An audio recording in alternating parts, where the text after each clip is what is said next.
ইন্নালিল্লাহি ওয়া ইন্না ইলাইহি রাজিউন। আমাদের অভিনেতা আলবি ভাইয়ের ওয়াইফ কিছুক্ষণ আগে সুইসাইড করছে। একদম উড়ায় ফেলবে, উড়ায়। আমি অনেক এক্সাইটেড। আমার মনে হচ্ছে যে এখন আমি 100 তলা থেকে লাফ দিতে পারতাম, আমার আরো বেশি হ্যাপি লাগতো। কিন্তু এখন আপাতত অপশন হচ্ছে আমার মেয়েকে তিলে তিলে ক্ষয় করেছে আলবির মা। আলবির মা আমার তিলে তিলে আমার মেয়েকে ক্ষয় করেছে।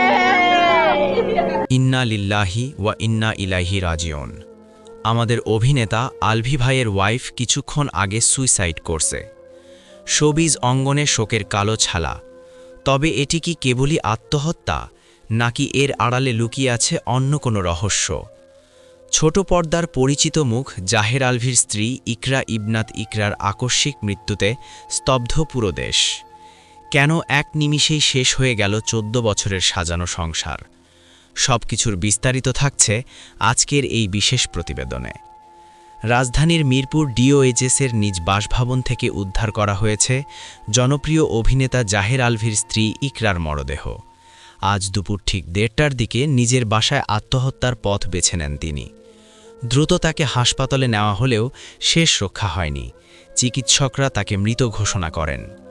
ইকরার শ্বশুরবাড়ির পক্ষ থেকে মৃত্যুর খবরটি নিশ্চিত করা হলেও শোকের এই আবহ ছাপিয়ে বড় হয়ে উঠছে একটিই প্রশ্ন: কেন? কি এমন ঘটেছিল যে সুন্দর একটি সংসার আর ছোট্ট সন্তান রিজিককে রেখে ইকরাকে বেছে নিতে হলো চরম এই পথ? নেটিজেনদের নজরে আলভি ও ইকরার সংসার ছিল হাসি খুশিতে ভরপুর। সামাজিক যোগাযোগ মাধ্যমে তাদের খুনসুটি আর ভালোবাসার ভিডিওগুলো নিয়মিত দেখতেন ভক্তরা।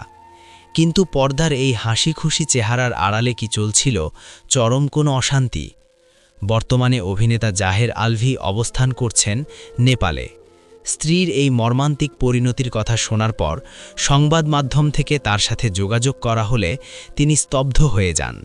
তিনি জানান এই মুহূর্তে কিছু বলার মতো অবস্থায় তিনি নেন, এবং ইকরা কেন এমন পথ বেছে নিলেন তাও তার বোধগম্য নয়। তবে ঘটনার গভীরে যেতেই বেরিয়ে আসছে চাঞ্চল্যকর সব তথ্য। গুঞ্জন শোনা যাচ্ছে আলভির সাথে দীর্ঘদিনের দাম্পত্য কলহ আর মানসিক যন্ত্রণা ইকরাকে এই পথে ঠেলে দিয়েছে। 2010 সালে পরিবারের অমতে পালিয়ে বিয়ে করেছিলেন তারা। দীর্ঘ 14 বছর সেই বিয়ের খবর গোপন রেখে মিডিয়ায় কাজ করে গেছেন আলভি। নেটিজেনদের একাংশ এবং ইকরার পরিবার থেকে অভিযোগের আঙুল এখন খোদ আলভির দিকেই। অনেকেই মনে করছেন সময়ের সাথে সাথে বেরিয়ে আসবে আলভির অনেক অজানা অধ্যায়।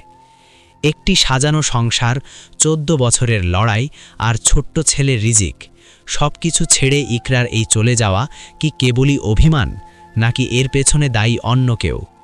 আইনি প্রক্রিয়া চলমান রয়েছে। খুব শিগগিরই হয়তো বেরিয়ে আসবে মূল সত্য। আপনার কি মনে হয়, আলভির দীর্ঘদিনের গোপনীয়তা আর বর্তমান নেপাল সফর কি এই ঘটনার পেছনে কোনো ইঙ্গিত দিচ্ছে? কমেন্ট করে আপনার মূল্যবান মতামত জানান। এই ঘটনার পরবর্তী আপডেট সবার আগে পেতে আমাদের সাথেই থাকুন। ভিডিওটি শেয়ার করে সত্য অনুসন্ধানে সহায়তা করুন।